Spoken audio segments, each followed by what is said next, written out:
Smoke comes up, and we kind of figured it wasn't good. I'm on scene. I got confirming aircraft into a building, heavy fire. Eyewitnesses watch in horror as a World War II B-17 fell from the sky. Sputtered and smoke came straight out the back, and I said, oh, he just lost an engine. Tonight, as flights resume at the busy airport, we're learning new information about the doomed flight and the passengers on board. Our hearts are broken for you right now.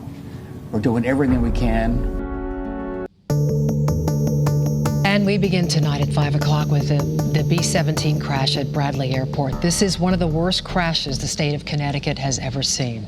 Good evening, everyone. I'm Denise DeCenzo. Hi, everybody. I'm Mark Zinni. As you would imagine, just a horrific scene in Windsor Locks. A vintage bomber plane went down with more than a dozen people on board tonight. We have learned at least 5 people have died. The plane had just taken off when it experienced mechanical difficulties. It turned back to the airport to try to land and crashed on a runway. We have team coverage for you first up at 5, and we do want to send things out to Channel 3's Dennis House and Aaron Connolly. They are live for us in Windsor Locks to begin our coverage. Denise and Mark, good evening to you. This is the worst event here at Bradley Airport in a quarter century since an American Airlines jet clipped some trees while trying to land in a rainstorm. The crash scene today is right over our shoulders, not far from the International Arrivals Building, the Customs Building. Still a very active scene here. Obviously, there are a number of agencies investigating, trying to figure exactly what went wrong with this crash. But it was pretty obvious that early on, something was wrong with this plane. Eyewitnesses described it as flying extremely low. It was very loud and seemed to be teetering back and forth. We spoke to someone at Laz Fly, which is right near the airport. They actually witnessed the plane fly right over them. Here's what they had to say. And I said, hey man, look at this. It flew right over us. And you could see the shadow just covering all of it. And moments later, like, our managers came out because they heard the vibration of the building, and we all just saw the black smoke. When I spoke to Jonathan this afternoon, he was still shaking, just saying that he could not believe what happened. He didn't know where this plane was going to land. And then once he learned what happened, obviously he was heartbroken, thinking of all of these families affected out there. This plane was one of 5 vintage planes in Connecticut for just a couple of days. They actually leave tomorrow, the rest of them. They were here on tour. You could go on the plane. You could buy tickets to actually go up in a flight for $450 a ticket. It all started to unravel around 9:50 this morning. Let's go to Channel 3's Patricia Del Rio. She's live at the Sheraton Hotel, where reporters are being staged right now.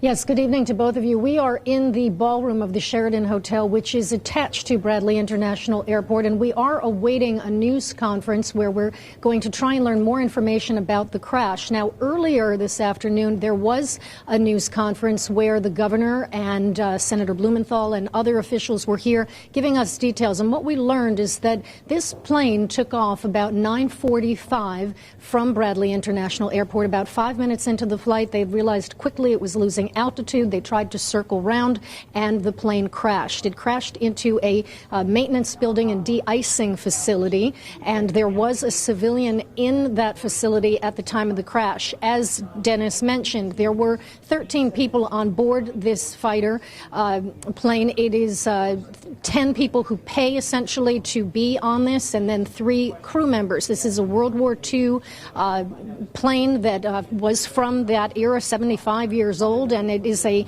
part of a living history experience that people can do.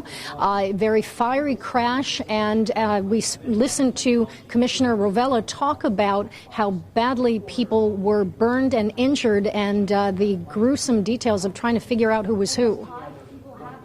So we are trying to determine exactly who they are. We have a manifest, who they are, what hospitals they're at, because they've been transported to 3 different hospitals, and trying to reunite their victims' families with their loved ones.